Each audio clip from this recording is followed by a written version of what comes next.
Assalamualaikum warahmatullahi wabarakatuh. Salam sehat dan makin semangat. Wah, bertemu lagi dengan saya dan Mas Royan. Nah, kali ini kembali kita dalam proses belajar tentang public speaking. Gitu ya Mas Royan ya? Iya.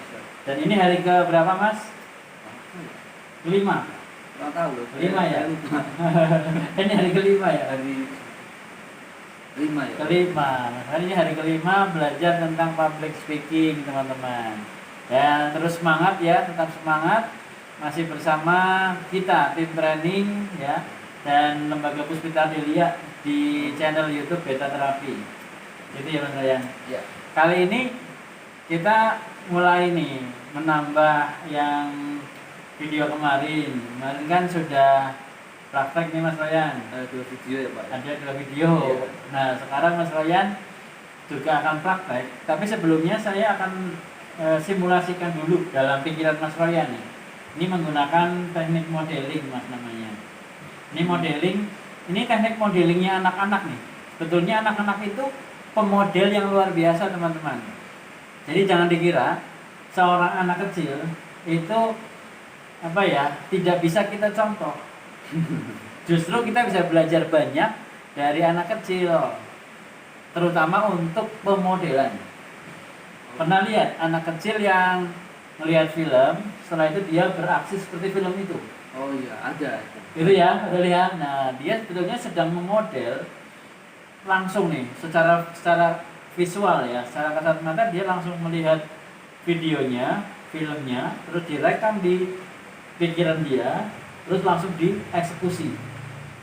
Nah, kerennya ya kalau anak-anak itu tanpa dipandu oleh siapapun langsung gitu.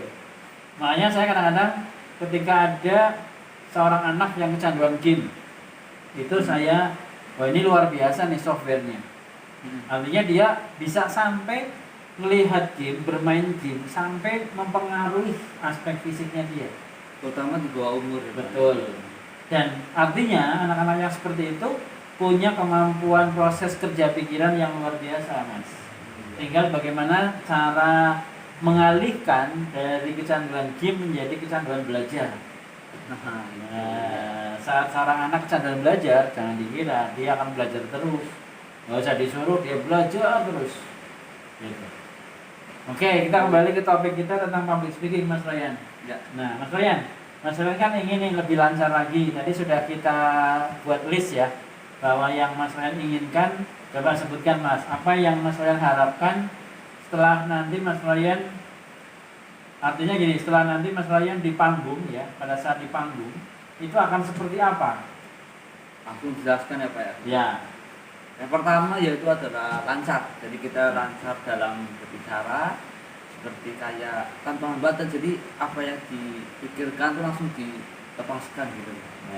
Kemudian kedua kalau nggak salah tuh malu ya. Malu. Jadi kita tuh harus yakin kalau itu emang tugas kita dan kita nggak usah grogi gitu. Jadi fokus fokus ke depan, jangan hiraukan orang yang ada di sekitar. Misal ada yang ketawa atau misalnya kayak mengejek-ejek kita, ya kita fokus saja ke depan, ke tempat apa yang nanti kita akan sampaikan orasi kita ke audiens gitu. Misalnya mau ke mimbar atau panggung gitu.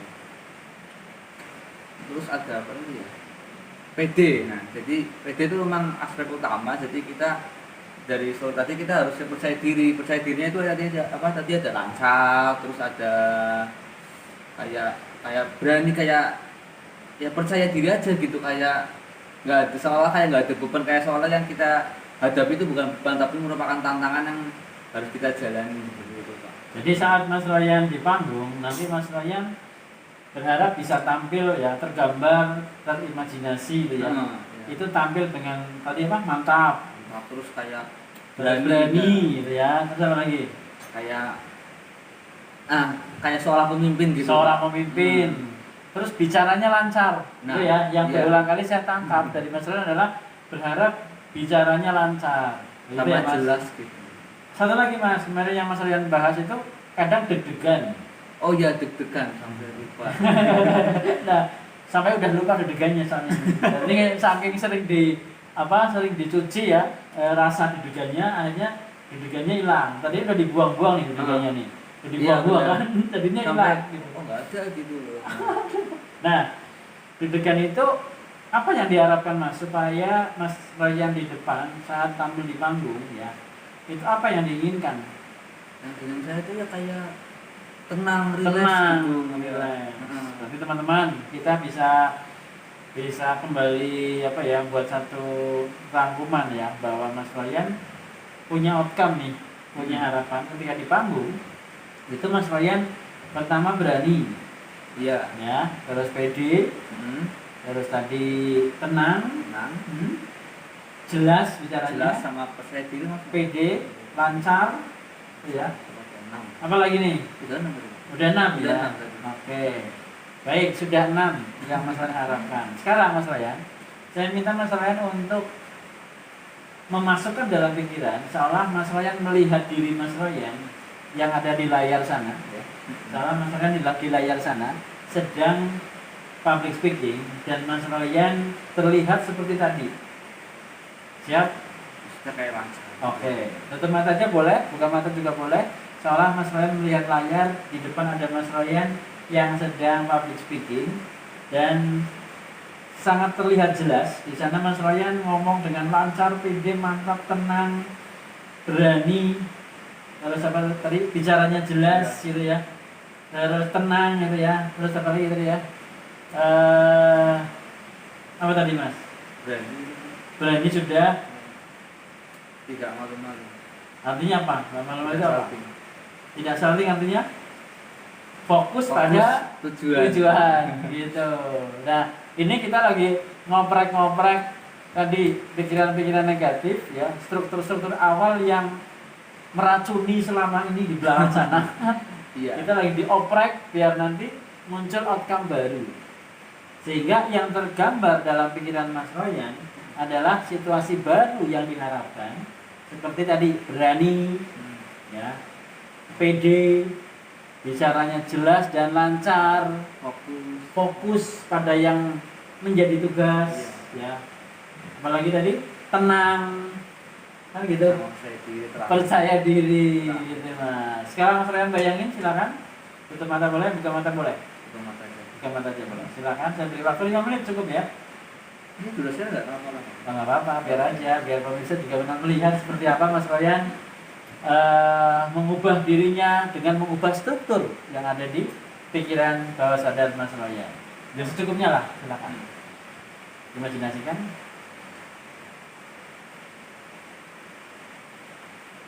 Oke, seolah filmnya diputar lagi, putar lagi, cepet, putar lagi. Mas Ryan lagi lihat film, di depannya Mas Ryan lagi tampil, dan 6 hal tadi Mas Ryan munculkan di film itu. Sambil kita nunggu Mas Ryan lakukan terapi diri ya teman-teman, saya juga tetap bicara di sini. Ini teman-teman, ketika seorang pengen pede, pengen lancar bicara, caranya mudah teman-teman. Ini Mas Ryan sedang melakukannya, sedang mempraktekannya, bahwa Mas Ryan punya outcome yang lebih baik. Cukup melamun saja sebentar, sambil melamun, sambil membuat video baru dalam pikiran ya.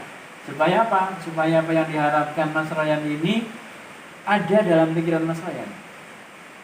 Nah, tadi selama ini kan yang ada pikiran-pikiran yang dulu ya, yang ada malu dan lain-lain itu kan dulu itu ya, sudah ditinggal, dibuang. Yang ada sekarang adalah dan ke depan adalah yang Mas Ryan harapkan seperti apa, ketika di depan seperti apa, itu yang disettingkan dalam pikiran Mas Ryan. Nah, sekarang masih ini lagi proses setting diri nih ya. Kalau komputer ini lagi diinstal, lagi nginstall nih, lagi nginstall. Kalau nginstall kan ya, mesinnya berjalan ya, terus nginstall terus. Ini proses install teman-teman, bukan pengisian. Maka kadang ada yang ngomong NLP itu magicnya di mana? Wong installnya aja sambil mikir kayak gini gitu ya, sambil mengimajinasikan, sambil merasakan, sambil mendengarkan suaranya. Nah, ada suara yang mengatakan, wah Ryan hebat, Ryan keren. Nah, kamu makin hebat, kamu makin keren tampilnya. Nah, suara-suara itu penting buat mendukung kita. Nah, munculkan mas suaranya mas. Soalnya ada sosok yang mengatakan, Ryan luar biasa. Wah, kamu sekarang bicaranya lancar ya, Kalau sekarang kamu sudah mahir public speaking ya, kata-kata itu munculkan Mas dalam telinga Mas Royan sampai ke hati, sampai ke rasa. Gimana Mas rasanya Mas? Sudah selesai nih ya. Gimana Mas? Apa yang dirasakan nih? Kayak lebih ya ini kayak yakin, yakin terus juga tenang gitu. Sekarang kayak tadi kan juga Pak Beta ngomong kalau ada suara-suara di luar yang positif itu juga sangat bantu. Kayak sekarang kita jadi kayak wah kayak ada yang menyemangati gitu, kayak ada yang mendukung kita, kayak ada sepemikiran, kayak kita tuh begini tapi ada orang lain juga kita kamu juga harus kayak gini gitu, jadi kan sefrekuensi jadi lebih enak gitu. Oke. Itu lebih penting, itu apa poin utamanya itu sih, dari luar tuh, dari luar. Baik Mas Royan, sudah merasakan dia ya teman-teman. Sekarang Mas Royan, tadi kan Mas Royan seolah melihat diri Mas Royan ada di layar, Iya. ada di TV ya. Sekarang Mas Royan saya beri waktu beberapa menit ya. Seolah Mas Royan sedang berada di panggung saat ini, yang sedang public speaking ya, sedang ngomong ke banyak orang, apapun isinya, apapun kontennya. Tapi 6 hal yang tadi Mas Royan installkan munculkan di atas panggung. Silakan Mas. Ya, sambil nunggu Mas Royan installing kedua nih. Tadi install pertama sudah, ini installing kedua. Ya, install nih ya. Kalau komputer lagi di setting ulang, lagi diinstal program baru. Keren ya teman-teman. Itu NLP. Jadi NLP itu sangat ilmiah, sangat alamiah teman-teman. Karena proses kerjanya benar-benar ya seperti ini, menyenangkan ya. NLP itu harus menyenangkan. Kalau nggak menyenangkan ya wah ngapain gitu ya. Lakukan terapi dengan menyenangkan, ini kayak mainan aja gitu. Dan mainan itu salah satu bentuk terapi juga pada saat kita, terutama ketika terapi ke anak-anak. Itu buat anak-anak seneng, buat anak-anak nyaman, sambil bercanda, sambil ketawa, itu akan menimbulkan dampak yang lebih kuat ya, karena emosional bahagianya muncul, emosional enaknya dapet gitu. Baik, kita masih tunggu aja ya teman-teman. Memang sengaja video ini kami publikasikan dan sudah seizin dengan klien ya. Harapannya adalah menginspirasi. Itu yang pertama. Yang kedua, harapannya ini juga menjadikan menjadikan Mas Royan makin pede di depan banyak orang nih. Ini kan video ini dilihat banyak orang. Artinya Mas Royan harus siap dong ketika pelatihan ini, outputnya setelah lulus dari pelatihan ini harus tampil di depan, harus action. Karena output, harapan dari klien, harapan dari orang tua, harapan dari semua orang pastinya tadi ya, berhasil dan bisa melakukannya. Oke, baik. Sudah selesai Mas Maya. Alhamdulillah. Nama dulu. Mau ke belakang? Udah usah. Oke teman-teman. Baik Mas Royan. Sekarang Mas Royan boleh mulai ngomong ya di depan kamera ini. Kontennya terserah, isinya terserah ya. Mulai dari opening, konten, isi sampai dengan closing. Ya, tidak ditentukan. bebas. Oke Mas. Silakan Mas Royan. Oke. Sebelumnya terima kasih kepada Pak Beta sudah menyempatkan saya untuk berbicara di sesi ini. Assalamualaikum warahmatullahi wabarakatuh. Waalaikumsalam warahmatullahi wabarakatuh. Perkenalkan, nama saya Muhammad Royan Ramadan dari Sekolah SMK Telkom Purwokerto. Mungkin penonton semua sudah tahu siapa saya kalau misalnya sudah menonton 2 video yang kemarin-kemarin. Kalau belum tahu, ya makanya saya kenalan gitu. Nah, di sini saya sesuai dengan perintah Pak Beta untuk menyampaikan sedikit orasi gitu ya Pak. Orasi boleh. Jadi saya ingin menyampaikan tentang sekolah saya saja lah, sekolah saya aja lah, SMK Telkom Purwokerto ya. Mungkin teman-teman sudah tahu ya SMK Telkom Purwokerto di mana, terutama untuk masyarakat Purwokerto dan sekitarnya. Kalau belum tahu, itu letaknya di Jalan Panjaitan dekat perempatan Karangbawang ya. Perempatan Karangbaung itu dekat Andang Pangrenan. Nah, di situ juga selain SMK Telkom ada SMP dan juga ada universitas. Di sini saya bukan membahas tentang apa itu Telkom, apa sih jurusannya gitu, bukan, tapi tentang program yang habis setelah yang baru-baru ini dilaksanakan oleh sekolah ya, terutama untuk anak kelas 12 yaitu UKK ya. Mungkin teman-teman kalian teman-teman semua sudah tahu ya apa itu UKK, tapi bukan UKK ya ujian kenaikan kelas. Soalnya juga ada teman saya yang berpendapat itu kalau UKK itu ujian kenaikan kelas. Ya emang benar, bukan nggak salah juga sih, cuman benar, cuman terus SMK Telkom tuh ada perbedaannya sendiri, yaitu kalau UKK kan ujian kenaikan kelas. Nah, kalau di Telkom tuh ujian kompetensi dasar. Jadi di Telkom ada 3 jurusan. Yang pertama TJA yaitu teknik jaringan akses, yang kedua TKJ teknik komputer jaringan, kemudian yang ketiga itu RPL rekayasa perangkat lunak. Dan kebetulan saya sendiri itu juga mengambil jurusan RPL ya, dimana nanti kerja kita ya kayak yang berhubungan dengan perangkat lunak, misal tentang Android atau website gitu. Nah, di situ UKK itu kayak kita diujikan, dikasih project, kamu tuh harus kayak gini, dan nanti hari ini kamu maju terus presentasikan project kamu gitu. Nah, kebetulan saya RPL, pas itu saya dikasih tugas 3 ya. Yang pertama yaitu membuat kalkulator dengan bahasa Python kalau salah. Terus yang kedua membuat website. Iya, kalkulator yang bisa di laptop itu loh Pak. Iya. Terus juga membuat website dengan tampilan kayak menambah data, ubah data gitu. CRUD ya kalau nggak salah pengucapannya.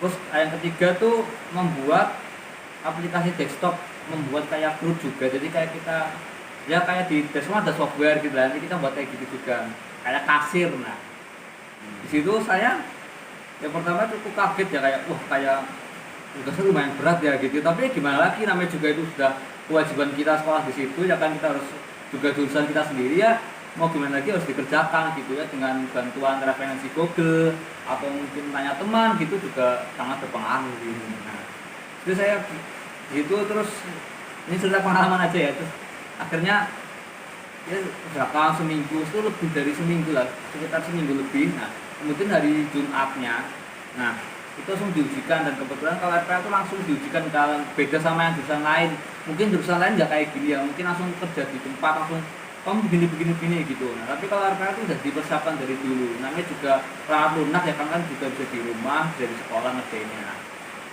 langsung dipraktekkan dan alhamdulillah pas itu saya lulus ya, alhamdulillah atas di Allah. Akhirnya ya akan lulus itu dapat sertifikat ya, karena itu UKK itu nanti kalau yang lulus dapat sertifikat dari sekolah. Dan kemarin itu UKK-nya itu didanai oleh sekolah.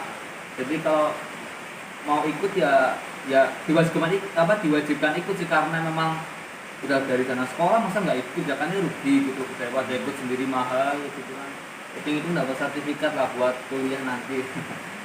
Jadi begitu ya UKK. Jadi banyak pengalaman yang bisa didapatkan dari sekolah SMK Telkom lah, dari ilmu, terus juga ada dari teman-teman sendiri, mungkin kayak mutualan gitu kan, bagus itu ya, ada yang pinter nanti teman sama pinter gitu. Jadi ya bisa jadi yang tadinya nggak bisa jadi bisa gitu. Jadi dia juga, saya ingin mempromosikan sekolah SMK Telkom Purwokerto. Kalau sekarang sudah buka pendaftaran yang pertama apa ya, oh nggak salah tuh, saya juga jarang ikut informasi itu sih, tapi kayaknya masih ada golongan kedua nanti pendaftaran. Jadi ya mau tunggu apa lagi ya, daftar sekolah di SMK Telkom Purwokerto. Nggak peduli tempatnya di mana, mau di luar Purwokerto atau mau di Jakarta atau mau di Papua ya nggak apa-apa. Kayak sekolah Telkom tanpa batas, jadi mau dari luar negeri ya monggo, dari dalam negeri ya monggo, asalkan nanti tempat tinggalnya menyesuaikan ya. Misalnya dari Jakarta mungkin kos atau mungkin ke rumah siapa gitu, tapi bukan rumah teman ya, nanti takutnya ngerepoti gitu. Ya mungkin sekian ya tentang SMK Telkom Purwokerto, terutama tentang project yang habis dikerjakan baru-baru ini tentang itu UKK ya. Mungkin selebihnya saya akan serahkan ke Pak Beta lagi ya. Kurang lebih mohon maaf. Wassalamualaikum warahmatullahi wabarakatuh. Waalaikumsalam warahmatullahi wabarakatuh. Tepuk tangan dong. Sebelum saya ulas ya, saya akan bertanya dulu nih sama Mas Royan. Mas Royan, bedanya apa sebelum pelatihan dan sekarang? Apa bedanya saat ngomong? Soalnya kayak kalau dari beberapa pertemuan kan sudah banyak disampaikan kayak misalnya tentang dari diri sendiri atau dari luar gitu. Ya kerasa sih Pak, kayak misal dari pengucapan gitu. Soalnya biasanya kan mungkin atau kurang tadi kebantuan atau enggak ya. Kurang tahu sih, bisa nanti dikoreksi nanti. Bisa kayak kecepatan atau enggak tuh kayak kurang lugas, kurang jelas gitu. Ya alhamdulillah saya sudah memperbaiki itu. Jadi sana kayak udah ada tujuan kayak aku tuh kayak gini gitu. Berarti ada beda antara dulu sebelum belajar ya dibanding sekarang yang sudah 5 kali pertemuan ini. Banyak ilmu didapat. Kayak boleh sebutkan satu kata untuk pelatihan ini. Intinya jos lah ya. Jos itu ya katanya jos. Bisa merubah orang yang nggak bisa jadi bisa. Bisa merubah orang yang tidak bisa menjadi bisa. Karena sebetulnya bisa, Mas. Cuman terhalang oleh apa? Nah, hanya pikirannya ngomong nggak bisa. Padahal bisa itu ya. Jadi ini keunikannya. Sebetulnya Allah menciptakan kita itu serba bisa, dibuat bisa, Mas. Cuma ada kelemahan. Hanya kita yang membatasi. Kadang-kadang kita yang merasa terbatas gitu. Makanya dengan training ini babat nih, batasnya babat. Soalnya kayak banyak terapi kayak membuka peluang. Dengan terapi itu membuka peluang dan sebetulnya potensinya akhirnya keluar. Iya, itu utamanya. Baik, kalau kita lihat teman-teman semuanya, tadi kita sudah lihat Mas Ryan public speaking ya di depan teman-teman semuanya, dan ini yang ketiga berarti ya untuk public speakingnya. Yang ketiga, yang pertama kan kita offline, kita nggak dimunculkan ya. Yang kedua yang mulai kita munculkan karena baru kepikiran, oh iya ya langsung aja live. Biasanya kita nggak live, tapi ini langsung live aja. Dan yang sekarang yang ketiga ini perkembangannya progresnya beda dengan yang kedua kemarin, atau bahkan justru dari yang pertama. Nah, kalau yang pertama itu nggak ada suaranya, jadi diem aja terus. Bingung, saya bingung pak gitu kan. Saat saya silakan Mas ngomong aja. Ngomong apa ya Pak, saya bingung. Nah, kalau tadi lancarnya banter banget gitu ya. Nah, gitu ya. Tapi masih ada evaluasi juga, Mas.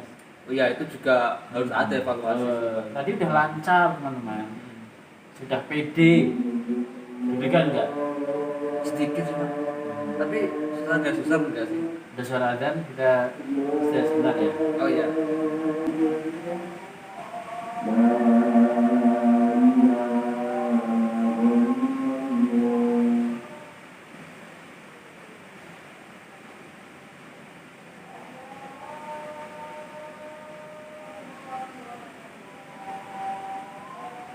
Baik, adzan pertama sudah kita dengarkan ya, alhamdulillah. Adzan maghrib, jadi teman-teman semuanya dari tadi mulai jam berapa nih? Jam 4 sampai hampir jam 6 ini ya, karena maghrib ya. Nah ini asik ya, nggak kerasa ya Mas? Langsung cepet banget. Nggak kerasa, sudah jalan dan kita terus belajar teman-teman semuanya. Tadi Mas Ryan, evaluasi adalah masih terlalu cepat bicaranya, intonasinya. Nanti kita akan setting nih. Berarti nanti ada catatan buat besok, kita programkan tambahan.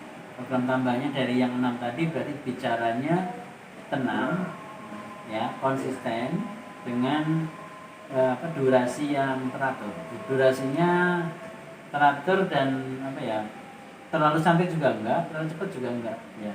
Bukan durasi, kecepatan ya, intonasinya, kecepatan ngomongnya itu mulai disetting. Ini teman-teman, artinya gini, progres ini adalah progres pertemuan kelima. Harapannya nanti ke 6, 7, 8, 9, 10 ya, ke 10 itu sudah keren banget ya. Nanti Mas Rian saya persilakan ngomong sendiri di depan kamera buat public speaking sendiri, membuat satu project bisa jadi tentang tadi SMK Telkom juga boleh ya, supaya ini dapat 2 manfaat nih. Manfaat pertama, Mas Royan bisa belajar ngomong, dan Mas Royan juga bisa mempromosikan sekolahan yang membuat Mas Royan makin luar biasa. Gitu Mas Royan. Oke, baik Mas Royan. Karena sudah maghrib ya, kita mau sholat, dan teman-teman semuanya harapannya terus ikuti video beta terapi ini, dan teman-teman bisa lihat video sebelumnya. Supaya tahu progresnya kayak apa. Dan ini bukan sulap, sehingga Mas Royan datang saya terapi tidur gitu terus langsung bisa ya, enggak ada prosesnya. Baik teman-teman, demikian terima kasih. Ketemu lagi di Beta Terapi. Kalian ada yang mau disampaikan? Mungkin nggak ada. Cukup? Iya cukup. Baik, ketemu lagi ya video berikutnya ya. Video berikutnya. Oke, demikian terima kasih. Assalamualaikum warahmatullahi wabarakatuh. Salam sehat dan makin semangat.